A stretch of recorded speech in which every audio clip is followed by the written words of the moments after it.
بسم اللہ الرحمن الرحیم۔ السلام علیکم ناظرین، آج کا ہمارا لیسن ہے فعل مضاف۔ فعل مضاف ایسا فعل ہوتا ہے جس میں دو حروف ہوتے ہیں۔ ہم نے اکثر دیکھا ہوگا قرآن حکیم پڑھتے ہوئے کہ کئی الفاظ کے اوپر شد ہوتا ہے اور زور دے کے پڑھا جاتا ہے۔ تو ایک تجسس ہے ہمارے لیے کہ وہ کیا حرف ہوتا ہے۔ بیسیکلی یہ اس وجہ سے ہوتا ہے کہ وہاں پہ دو حروف ہوتے ہیں۔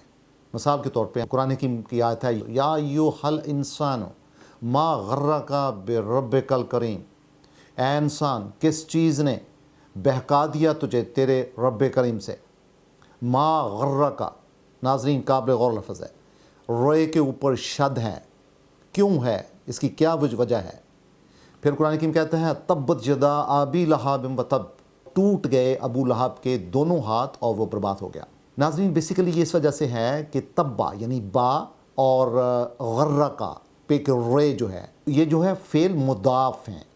اب ہم جانتے ہیں کہ فعل مضاف ہوتا کیا ہے۔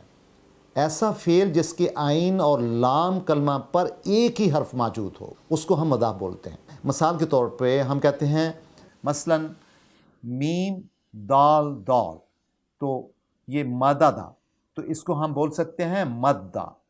اسی طرح غین را را، غرارا، اس کو ہم بولیں گے غرہ۔ اسی طرح خا کے بعد فا اور فا، خافا فا۔ اور پھر ہم کہتے ہیں تبابا یعنی تا با با، تو ہم یہ دیکھ سکتے ہیں یعنی مدہ، یا ہم کہتے ہیں غرہ یا خفا، یا ہم کہتے ہیں تبا۔ ان الفاظ پہ غور کریں۔ بیسیکلی یہ کیا ہے کہ عین اور لام کلمہ پہ دو حروف ایک ہی جیسے ہیں۔ تو جناب ایسی صورت جس میں عام طور پہ دو حرف آ جائیں، ان کو پڑھنا بھی بڑا مشکل ہوتا ہے، پروناؤنس کرنا بھی ایک ڈیفیکلٹی ہوتی ہے۔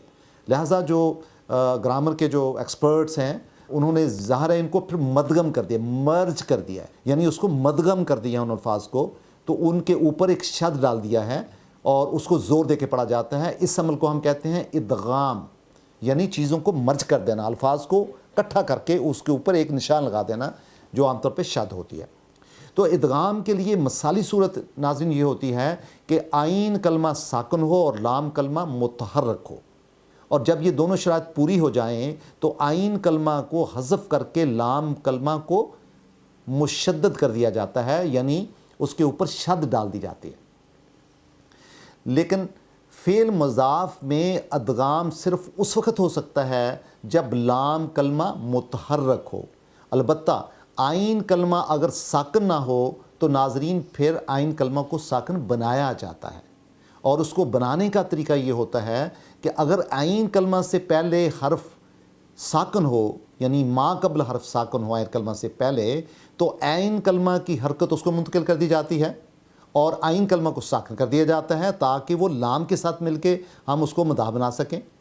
یا پھر اگر عین کلمہ سے پہلے حرف یعنی ما قبل متحرک ہو تو عین کلمہ کی حرکت ختم کر دی جاتی ہے، یعنی ان اینی کیس ہم نے عین کلمہ کو جزم میں چینج کرنا ہے، اس کے اوپر حرکت کوئی نہیں رکھیں گے، اس کو ہم خاموش کریں گے، اور جب ہم خاموش کریں گے تو اس کو ہم لام کے تابع کر دیں گے، یعنی کہ اس کی ریپرزنٹیشن لام کے اندر ہوگی، اور اس کے لیے علامت کیا ہے؟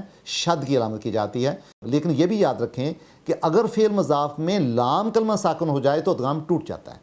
اس کا مطلب ہے کہ ہم نے ہر حال میں لام کلمہ کو ایکٹیو رکھنا ہے، ڈائنامک رکھنا ہے، اور جو اس سے پہلے جو عین کلمہ ہے اس کو ہم نے سبڈیو کرنا ہے، اس کو ہم نے اس کا اطاعت میں لانا ہے، اس کے اوپر ہم نے کوئی علامت نہیں رکھنی، ہم نے جزم دینی ہے اس کو۔ تو یہ بیسیکلی ادغام کا یا مضاف فعل کا اصول ہے۔ فعل مضاف میں مسالے ہیں کہ جو مددہ سے مدہ بنتا ہے وہ کس ترکیب سے بنتا ہے۔ تو ہم دیکھ سکتے ہیں کہ میم کے اوپر زبر ہے، اور پھر دال کے اوپر بھی زبر ہے، اور جو آخری والی دال ہے اس کے اوپر بھی زبر ہے، تو یہ بن کا مددہ۔ اور پہلی فیز میں ہم اس کو جزم کے ساتھ پڑھتے ہیں مدہ، اور گریجولی یہ چونکہ دو دال کٹھے ہوتے ہیں تو اس کو شد کے ساتھ زاد کر دیا جاتا ہے مدہ، تو گویا مددہ سے بن گیا مدہ، اور یم دو سے بن گیا یمدو، اور دلالہ سے ہو گیا دلہ، یدللو یدلو، اور رددہ ردہ، یرددو یردو، سددہ